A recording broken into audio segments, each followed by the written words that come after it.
अस्सलाम वालेकुम स्टूडेंट्स, आज हम एक्सरसाइज 6.4 का क्वेश्चन नंबर 7 स्टार्ट करेंगे। Marks of 2 students in 10 weekly test. अब यहाँ पर हमें 2 स्टूडेंट्स हैं, उमर और आमिर, जिनके हमें मार्क्स गिवन हैं। तो हम उमर के जो मार्क्स हैं उसको XA लिख लेंगे और आमिर के जो मार्क्स हैं उसको हम लिख देंगे XB। यहाँ पर वीक्स का कॉलम एक तो हमारे पास गिवन है और साथ में हमने मार्क्स लिख लिए उमर के XA और साथ में आमिर के XB। अब इसके लिए हमारे पास क्वेश्चन क्या है, which student showed more consistent performance. Consistent performance देखने के लिए हम इसमें कोफिशिएंट ऑफ वेरिएंस निकालेंगे और कोफिशिएंट ऑफ वेरिएंस के फार्मूले में हमने देखा था कि हमें मीन और स्टैंडर्ड डेविएशन भी कैलकुलेट करना पड़ा था। तो उसके लिए हम यहाँ पर अ, 2 कॉलम्स और ऐड करेंगे जिसमें हम लोग स्क्वायर्स फाइंड आउट कर लेंगे XA के भी और साथ में XB के भी। हर वैल्यू के करस्पॉन्डिंग उसका स्क्वायर आ जाएगा। 20 का स्क्वायर 400, 22 का स्क्वायर 484। इस तरह से XA के सारे जो स्क्वायर्स हैं वो हमने XA स्क्वायर वाले कॉलम में लिख लेने हैं और XB वाली जितनी भी वैल्यूज़ हैं उनके स्क्वायर्स हमने XB स्क्वायर वाले कॉलम में कैलकुलेट करके लिख लेने हैं। 16 स्क्वायर 256, 20 स्क्वायर 400, 12 स्क्वायर 144। क्योंकि हमारे पास जो स्टैंडर्ड डेविएशन वाला फार्मूला होता है उसमें हमें स्क्वायर्स की वैल्यूज़ चाहिए होती है, इसलिए हमने यहाँ पर कैलकुलेट कर लिया। तो सबसे पहले हमने क्या करना है, मीन कैलकुलेट कर लेना है। मीन का क्या फार्मूला होता है, एक्स ए। अगर हमने एक्स ए का निकालना है तो summation x a divide by n. X a की जितनी भी वैल्यूज़ थी उनको हमने ऐड करके लिख लिया 180। 180 divide by total number of values 10 थी, तो यहाँ से हमारे पास जो एक्स ए आ जाता है दैट इज़ 18। और एक्स बी किस तरह से निकालेंगे, X summation X B divided by N. Summation X B जो हमने बी वाली वैल्यूज़ निकाली थी उनको ऐड करके 176 आया था, तो एक्स बी हमारे पास आ जाएगा 176/10। तो बी का जो मीन बनता है दैट इज़ 17.6। अरिथमेटिक मीन से हम लोग एक और चीज़ फाइंड आउट कर सकते हैं। अगर हमें एवरेज देखनी हो कि दोनों में से किसकी एवरेज ज़्यादा है तो जिसका हमारे पास मीन ज़्यादा आएगा, जैसे यहाँ पर हमारे पास एक्स ए का मीन ज़्यादा था, तो इसका क्या मतलब है कि Umar is better than Aamir on the basis of average. अगर हमें एवरेज का बताना हो तो यहाँ पर हमारे पास जो उमर है उसकी एवरेज ज़्यादा ही है। बट हमारा इसमें हमने कंसिस्टेंसी देखनी है तो उसके लिए हमने कोफिशिएंट ऑफ वेरिएंस की तरफ जाना है। मीन हमने निकाल लिया, अब हम निकालेंगे स्टैंडर्ड डेविएशन। स्टैंडर्ड डेविएशन के लिए हम दोनों के लिए अलग अलग से फार्मूला लिख लेंगे। एक हमने निकालनी है ए के लिए और बी के लिए। ए के लिए क्या फार्मूला होगा, summation x A square divided by N minus summation x A over N whole square. तो समीशन एक्स ए स्क्वायर जो आया था वो था 3324 डिवाइड बाई एन हमारे पास 10 माइनस समीशन एक्स ए 180 था, 180 डिवाइड बाई 10 और इस वाली टर्म का हमने स्क्वायर भी करना है। इससे जो हमारे पास स्टैंडर्ड डेविएशन आती है दैट इज़ 2.89।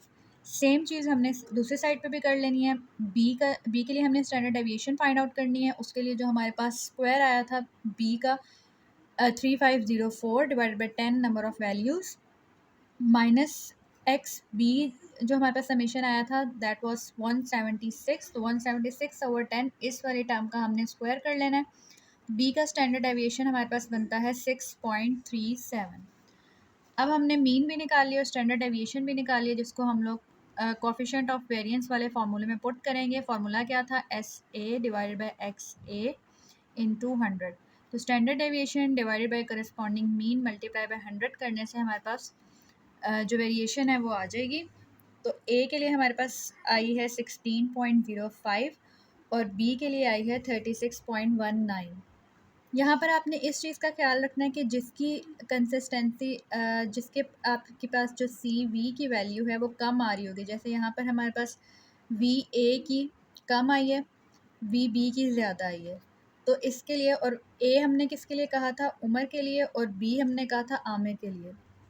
यहाँ पर कंसिस्टेंसी उसकी ज़्यादा होगी जिसके हमारे पास सी वी की वैल्यू कम आई है। यहाँ पर सी वी की कम वैल्यू हमारे पास किसके लिए आई है, सी वी ए जो कि उमर की है। जिसकी कम आएगी वो ज़्यादा कंसिस्टेंट है। Umar is more consistent than Aamir. क्योंकि कंसिस्टेंसी का क्या मतलब है कि उसके सेम तरह के हमारे पास रिजल्ट्स आए हैं, ज़्यादा उसमें वेरिएंस नहीं है।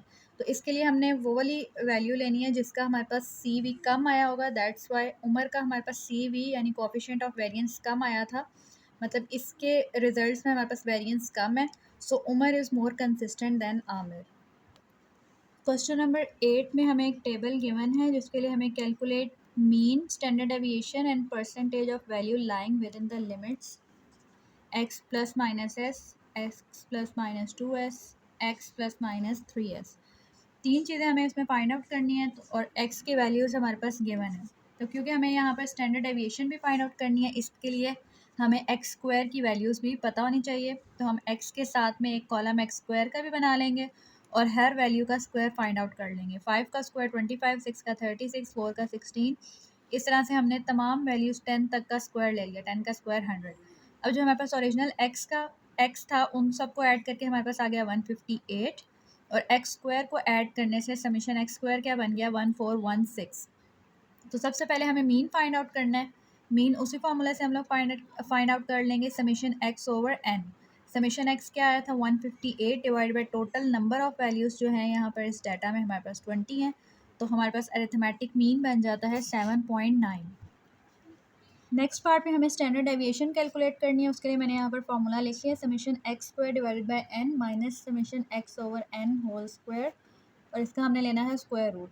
समीशन एक्स स्क्वायर हमारे पास आया था 1416 divide by 20 number of values minus summation X बनता है 158 डिवाइड बाई 20, इसका हमने लेना है स्क्वायर। इन सब वैल्यूज़ को सॉल्व करते हुए हमें इसका स्क्वायर रूट भी करना है। तो स्क्वायर रूट हमारे पास आता है 2.89। तो स्टैंडर्ड डेविएशन इज़ 2.89। अब जो हमारे पास थर्ड पार्ट था उसमें हमें वैल्यूज़ बतानी है जो लाई करती हों एक्स प्लस माइनस एस के मिड में। तो हमें पहले देखना है कि एक्स प्लस एस हमारे पास क्या है, देन एक्स माइनस एस क्या है, और उनके मिड की वैल्यूज़ हमें फाइंड आउट करनी है। तो इसको हम लोग ओपन करके लिख लेंगे x minus S and x plus S. तो इनको हमें माइनस करने से, दोनों मीन और स्टैंडर्ड डेविएशन को माइनस करने से आता है 5.01 और इन्हें ऐड करने से आता है 10.79। अब हमने अपने डाटा में फाइंड आउट करना है कि 5.01 या फिर 5 से लेकर 10.79 तक हमारे पास कितनी वैल्यूज़ हैं। इनको हम लोग कहेंगे upper limit and lower limit. Lower limit हमारे पास कितनी है 5.01 और अपर लिमिट कितनी है 10.79। तो हमने अपने डाटा में देख लेना है कि 5 से 10 तक वैल्यूज़ कितनी है, काउंट कर लेना है। तो वो काउंट करने से हमारे पास आती हैं टोटल 14 वैल्यूज़। तो उसके बाद हमें क्या निकालना था कि इनकी परसेंटेज निकालनी थी। परसेंटेज किस तरह से निकालते हैं, जो भी हमारे पास वैल्यूज़ आई हैं डिवाइडेड बाई टोटल वैल्यूज़ जो कि 20 थी मल्टीप्लाई बाय 100। तो इससे हमारे पास आ जाता है 70%। 70% वैल्यूज़ हमारे पास यहाँ पे लाई करती हैं इस रीजन में। इसके बाद हमें x प्लस माइनस 2s के बीच में देखना है कितनी वैल्यूज़ लाई करती हैं। तो सबसे पहले हम इनकी लिमिट्स फाइंड आउट कर लेंगे कि x माइनस 2s में हमारे पास कौन सी वैल्यूज़ आती हैं और x प्लस 2s हमारे पास कौन सी लिमिट बनती है। तो x माइनस 2s किस तरह से कैलकुलेट करेंगे कि s को पहले हमने 2 से मल्टीप्लाई करना है। s क्या आया था 2.89, उसको 2 से मल्टीप्लाई करना है और उस आंसर को हमने x में से माइनस कर देना है। तो इससे हमारे पास आता है 2.12 जो कि लोअर लिमिट है, और अपर लिमिट के लिए हमने s को पहले 2 से मल्टीप्लाई करना है और फिर x में ऐड करना है। तो वो हमारे पास वैल्यू क्या बनती है 13.68। लिमिट हमें पता चल गई है। अब हमने अपना जो डाटा है, जो x की वैल्यूज़ हैं, उसमें देखना है कि 2 से 13 तक कितनी वैल्यूज़ हमारे पास इंक्लूडेड हैं डाटा के अंदर। वो ऐड करने से हमारे पास आ जाता है 19 वैल्यूज़ हैं जो 2 से 13 के बीच में, या इंक्लूडेड 2 और 13 भी साथ में इंक्लूडेड होंगे। 2 से लेकर 13 तक जो हमारे पास वैल्यूज़ हैं वो 19 है, और इनकी परसेंटेज निकालने के लिए हम क्या करेंगे 19 divide by 20 total number of values multiply by 100, इससे आता है 95%। लास्ट जो पार्ट था उसमें हमें x प्लस माइनस 3s के बीच में वैल्यूज़ फाइंड आउट करनी है। तो पहले हम लोग इनकी लिमिट्स निकाल लेंगे, x minus 3s and x plus 3s। s को 3 से मल्टीप्लाई करेंगे और x में से माइनस कर देंगे जो हमने मीन निकाला हुआ था। इसी तरह s को हमने 3 से मल्टीप्लाई करना है और जो मीन निकाला था उसमें ऐड करना है। तो हमारे पास कौन कौन से लिमिट्स आती हैं, lower limit 0.77 and upper limit 16.57। अब हमने देख लेना है 0 से 16 तक कितनी वैल्यूज़ हैं हमारे डाटा के अंदर। तो हमारे पास डाटा में जितनी भी वैल्यूज़ थी वो 0 to 20 तक ही 0 to 16 तक ही थी, तो इस वजह से इसमें सारी वैल्यूज़ इंक्लूडेड होंगी 20। इसकी जब हम परसेंटेज निकालेंगे तो 20 divide by total number values 20 थी मल्टीप्लाई बाय 100। सो इसकी जो हमारे पास परसेंटेज आती है दैट इज़ 100%। क्योंकि हमारे पास डाटा की जितनी भी वैल्यूज़ थी वो इस रेंज के अंदर ही लाई कर रही थी, इस वजह से हमारे पास इसकी जो परसेंटेज आती है दैट इज़ 100%।